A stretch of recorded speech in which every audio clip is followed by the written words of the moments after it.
Well, here we are again. Another season done, and another one of these for you to all immediately ignore and ask in the comments why it's not part 2 of the story. Still, you've pressed play now, so you might as well hang around. Who knows, maybe I'll even do something controversial, like call Robert Beltran a filthy, strike-breaking scab. Season 5 has been particularly generous with regards to Voyager's journey home. In fact, we've covered more distance in this one than the other 4 years combined, and that's before you consider that 2 of the crew managed to get home. Well, sort of. We've met more new aliens and killed quite a few of them. We did manage to kind of make peace with the number species, though, which is pretty generous of them when you consider that we made biological weapons for their nemesis. Oh, and we cocked about with the Borg again, managing to murderize their new queen. You'd think she'd have figured out that humanity isn't worth the hassle after the last time. Why don't we catch up with the crew and see how they fared? Be careful what you wish for. As a case in point, I spent the last 4 seasons wanting some backstory on Catherine Janeway. The episode 1159 technically delivered on this, but only in the same way that Leola root is technically food. If we ignore that episode, and I strongly advise anybody watching this to do so, then Janeway's had some other interesting developments. The most significant was also one of this season's highlights. The premiere episode, Night, saw us looking at the psychological burden Janeway carries for making the choice that stranded Voyager. It's not the first time we've dealt with mental health on the show, and I'm generally impressed with the tact the writers display when handling it. Counterpoint was another delight, proving that Mulgrew can do romance as well as anybody else on the ship, whilst also showing us the personal cost of Janeway's vigilance. In this season, much as the last, Chakotay's been overlooked. His one real outing, the fight, was this season's low point, just as I thought Nemesis was in Season 4. It's well documented that by this point Beltran was not a fan of the gig. Whether his tendency to get stinkers was the cause or the consequence of that stance is another matter. The result is the same though, a character that's still being largely wasted and doesn't particularly contribute to the show in any meaningful way. A rare glimpse of Tuvok's backstory in Gravity gives us an insight into his nature. I've pointed out previously that his active dislike of how illogically Neelix behaves is in itself an illogical response. Seeing how unchecked emotion was almost the downfall of his younger self offers a potential explanation for that negative attitude. Vulcans are a difficult species to write. Played straight, they risk becoming a Mary Sue of sorts, which I guess is at least thematically appropriate as the term originated in Star Trek fanfic. Reminding us of his imperfections helps to act as a counterbalance to the times where he takes on 2 guys in a fight and comes out unscathed. What we're left with every time we get these insights is a more relatable Tuvok. Paris grew some conviction this season, finally believing in something beyond himself. Okay, that meant breaking the Prime Directive, but it's a start, I guess. Perhaps finding someone who's willing to tolerate him has helped him to settle down, though we didn't see as much of that interplay as I'd expected this season. Robert Duncan McNeill also gets points for delivering the best deadpan line in Voyager to date during Bride of Chaotica. It took until the penultimate episode of the season, but Kim finally got some genuine, honest-to-profits character growth. He's perpetually the character that things happen to, and, to be fair, that also happens to him in The Disease. Whilst that episode painted him as an utter fucking child, Warhead was instead a well-crafted display of him being humbled and becoming more as a result, and it ties in nicely to the arguments he started making last season about having enough experience to be taken seriously now.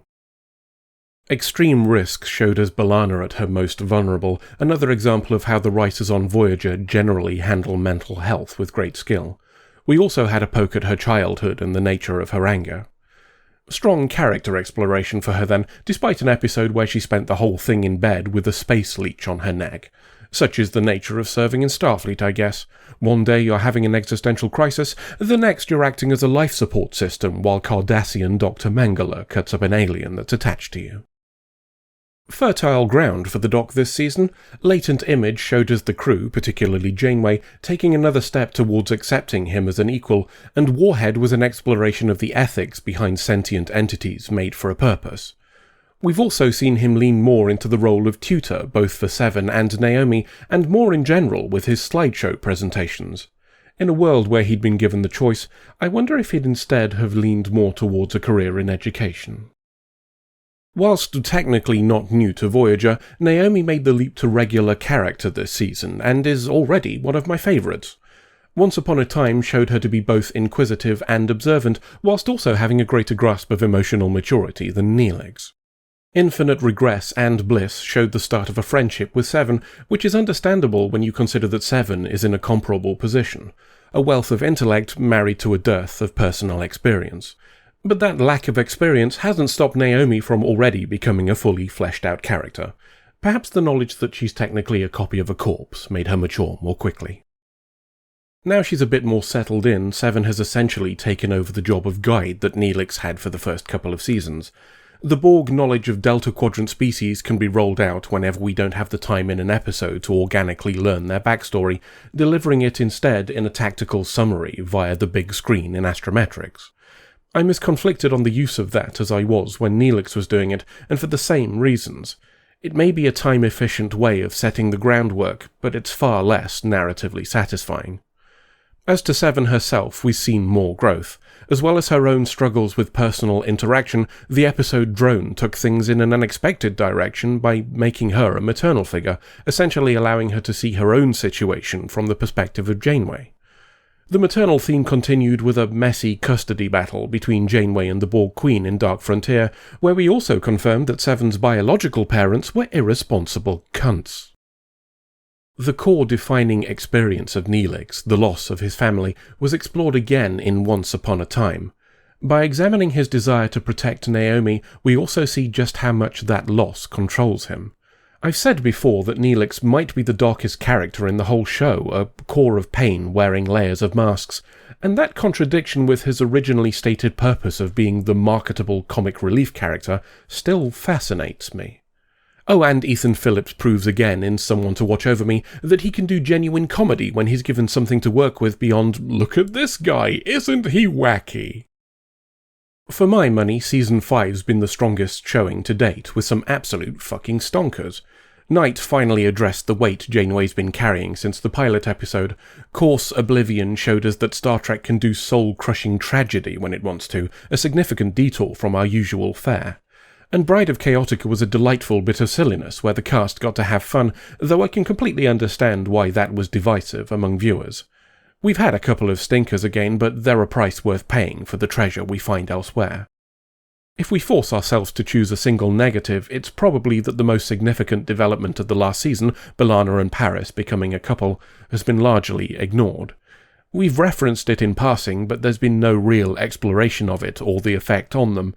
And no, I'm not including the marriage in Course Oblivion, though the fact that their duplicates had more romance than the originals does serve to neatly prove my point. The biggest change of this season was probably the growing inclusion of Naomi in stories. She's an excellent character in her own right, but also a superb counterpart to Voyager's more atypical characters. I'm also delighted that the writers chose to make her more than a stereotypical TV child, showing a level of depth and complexity that I hadn't expected. Points to all concerned. And that's how we leave things. There are just 2 more seasons left before Voyager finishes voyaging its voyageness. Yeah, that'll do. As ever, my thanks go to those who decided to climb aboard the USS Pedant, and my particular gratitude to those brave, some would say foolish souls who've decided to serve on it. Their names are scrolling by as we speak, and it's due to their support that you're able to watch videos of a middle-aged arsehole swearing at some old TV shows. It's no secret that YouTube's not exactly a bountiful harvest these days, and I do not exaggerate when I say it's patrons who make this possible. To every single member of my crew, thank you. Member. End of summary.